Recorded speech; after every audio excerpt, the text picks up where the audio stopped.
اللہ تعالیٰ کے فضل و کرم سے آج ماہ رمضان المبارک کی 27 تاریخ ہے اور اس کو یوم آزادی پاکستان بھی کہا جاتا ہے۔ رات جو گزری ہے یہ بڑی برکتوں والی رات تھی۔ ماہ رمضان المبارک کی 27ویں رات، جس میں اللہ تعالیٰ کی بارگاہ میں اہل اسلام نے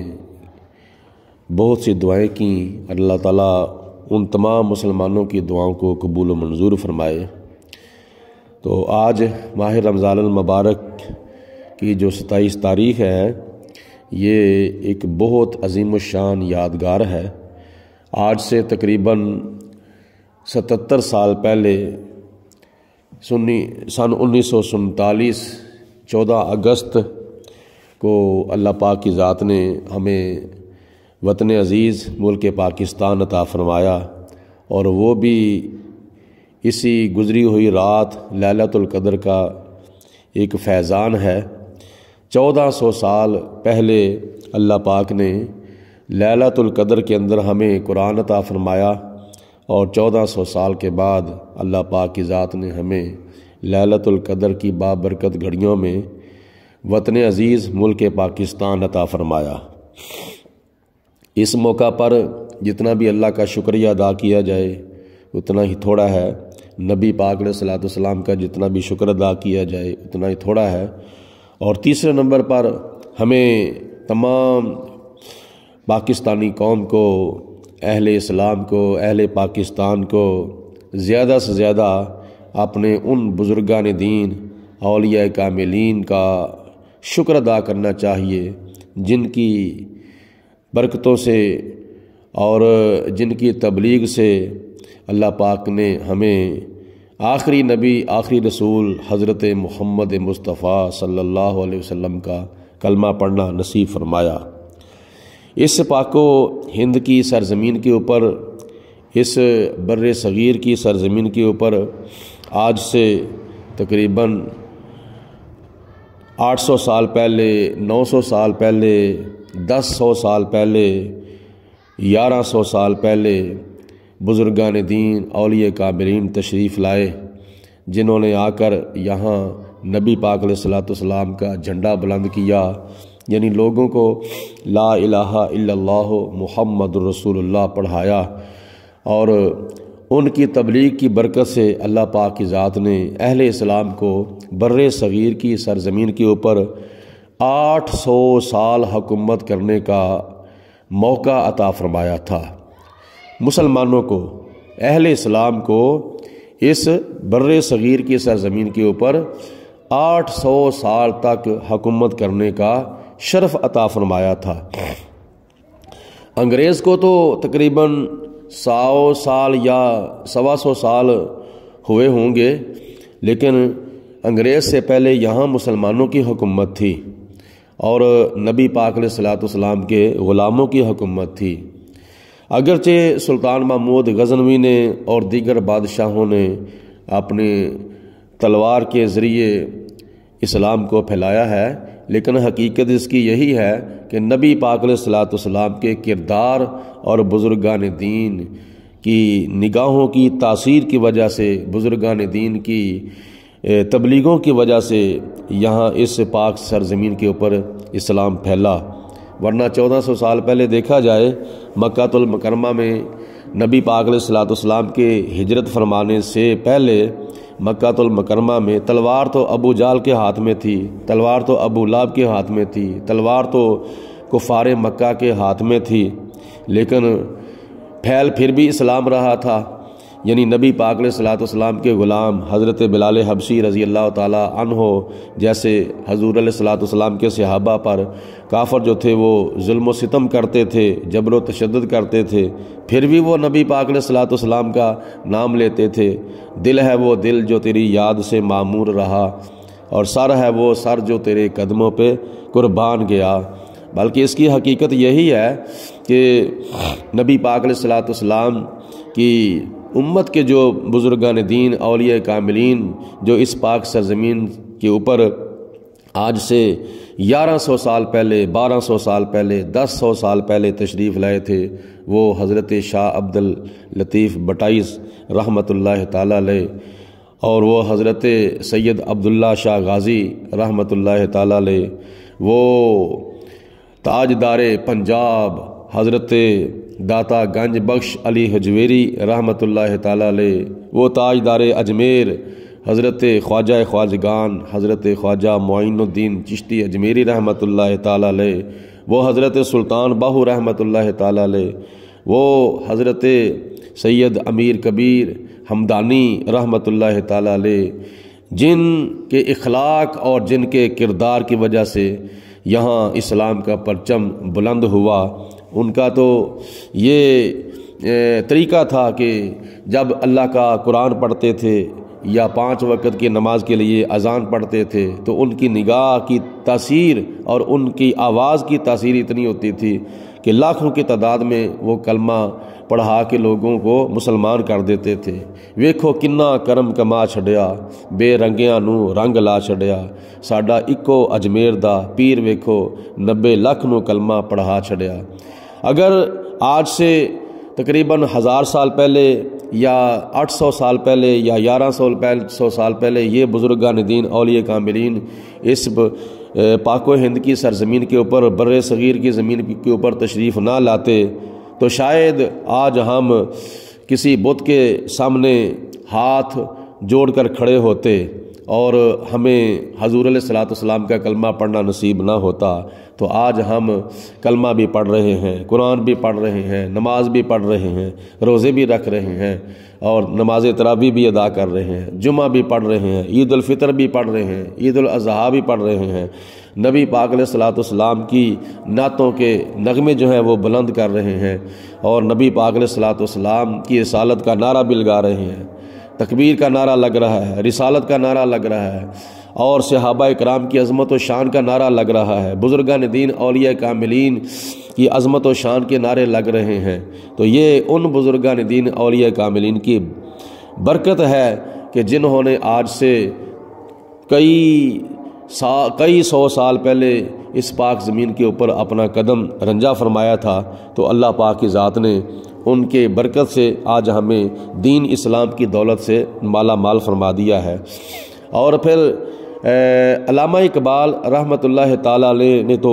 سن 1944 کے اندر ایک جلسہ عام کے اندر خطاب فرماتے ہوئے کہہ دیا تھا کہ پاکستان ابھی اگرچہ بنا نہیں لیکن حقیقت میں پاکستان تو اسی وقت بن گیا تھا کہ جب اس پاک و ہند بر صغیر کی زمین کے اوپر بزرگان دین اولیاء کاملین کے ذریعے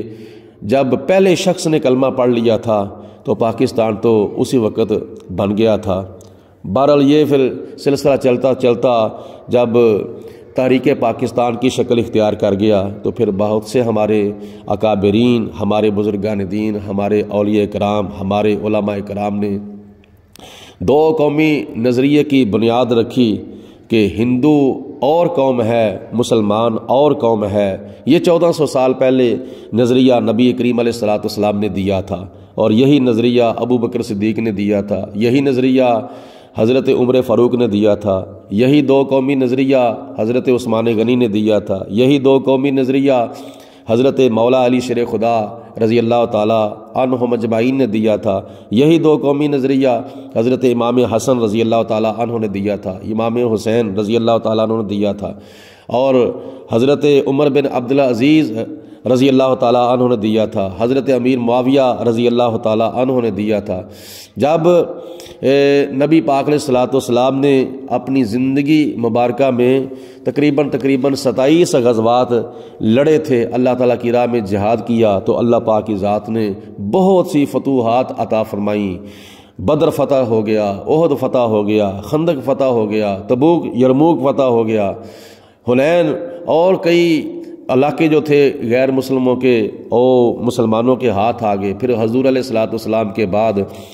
صحابہ اکرام خلفاء راشدین نے اللہ تعالیٰ کی راہ میں جنگیں کی، جناب صدیق اکبر نے، عمر فاروق نے، حضرت عثمان غنی نے، حضرت مولا علی شیر خدا نے، نبی پاک علیہ الصلوۃ والسلام کے غلاموں نے، حضرت امام حسن نے، حضرت امام حسین نے اور حضرت امیر معاویہ رضی اللہ تعالیٰ عنہ نے، حضرت عمر بن عبدالعزیز رضی اللہ تعالیٰ عنہ نے جب یہ ترویج و اشاعت دین کی دین کا جھنڈا بلند کیا، تو حتیٰ کہ حضرت امیر معاویہ رضی اللہ تعالیٰ عنہ کے دور حکومت میں اسلامی سلطنت کا جو حدود اربع تھا وہ تقریباً 65 لاکھ مربع میل کے اوپر محیط تھا۔ یہ اللہ تعالیٰ کے بندوں کی تبلیغ کی برکت تھی۔ وہ جہاد کے ذریعے یا اپنی زبان کی تاثیر کے ذریعے اسلام کو پھیلاتے تھے، تو پھر اسلام کو اللہ پاک نے بہت زیادہ عروج عطا فرمایا۔ یہ سلسلہ چلتا چلتا حتیٰ کہ انگریز کے یہاں قابض ہونے سے پہلے مسلمانوں نے 800 سال تک حکومت کی اور نبی پاک علیہ الصلوۃ والسلام کی شان کے ڈنکے بجا دیے۔ جب انگریز کا دور حکومت آیا تو پھر ہمارے بزرگان دین اولیاء کاملین نے بہت سی سختیاں جھیلیں، بہت سی پریشانیاں برداشت کیں، بہت سے جہاد کیے، اور علامہ فضل حق خیر آبادی رحمۃ اللہ تعالی علیہ نے انگریز کے خلاف جہاد کا فتویٰ جو ہے وہ دے دیا۔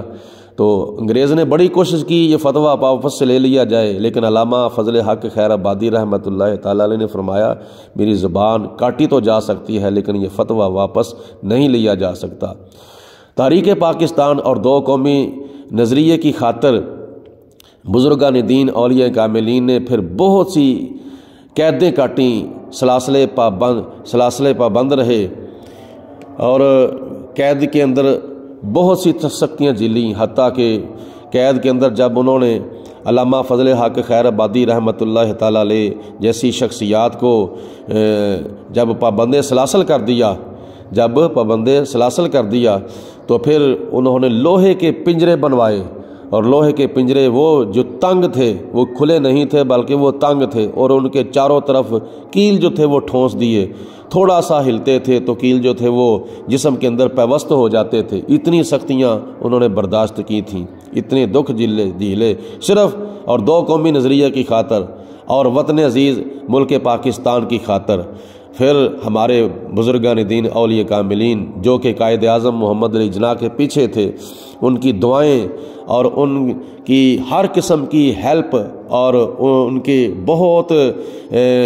حمایت قائد اعظم کو حاصل تھی۔ حضرت پیر جماعت علی شاہ صاحب رحمۃ اللہ علیہ، حضرت خواجہ قمر الدین سیالوی رحمۃ اللہ علیہ، حضرت شاہ عبدالعلیم میرٹھی رحمۃ اللہ علیہ، حضرت عبدالحمد بدایونی رحمۃ اللہ تعالی علیہ، اور حضرت مولانا برہان الحق جبل پوری رحمۃ اللہ تعالی علیہ، اور کافی ہمارے بزرگان دین جنہوں نے قائد اعظم محمد علی جناح کی حمایت کی تھی۔ تو حتیٰ کہ قائد اعظم محمد علی جناح رحمۃ اللہ تعالی علیہ نے پاکستان کا مقدمہ لڑا، اللہ پاک کی ذات نے فتح و کامیابی عطا فرمائی، اور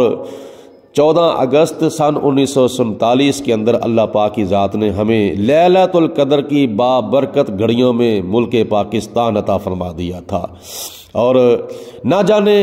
اس وقت کتنے کروڑوں مسلمانوں نے لیلۃ القدر کی رات میں لیلۃ القدر کی بابرکت گھڑیوں میں مصلے بچھائے تھے، اللہ تعالیٰ کی بارگاہ میں گرہ آزاری کی تھی، اور اللہ تعالیٰ کی بارگاہ میں دعائیں کی تھی، یا اللہ ہمیں ملک پاکستان عطا فرما، ملک پاکستان جیسا عظیم ہمیں وطن عزیز عطا فرما۔ تو اللہ پاک کی ذات نے لیلۃ القدر کی بابرکت گھڑیوں میں مانگی ہوئی دعاؤں کو ان کروڑوں مسلمانوں نے جنہوں نے گرہ آزاری کی، اور ان مسلمانوں کی گرہ آزاری اللہ پاک کی بارگاہ میں قبول ہوئی، تو اللہ پاک کی ذات نے ہمیں یہ ملک پاکستان عطا فرمایا، اور یہ بھی ایک لیلۃ القدر کا فیضان ہے، بزرگان دین اولیاء کاملین کی کوششوں کا نتیجہ ہے۔ اولیاء کا ہے فیضان پاکستان پاکستان، کملی والے کا احسان پاکستان پاکستان۔ پاکستان کا مطلب کیا؟ لا الہ الا اللہ، قانون ریاست کیا ہوگا؟ محمد الرسول اللہ۔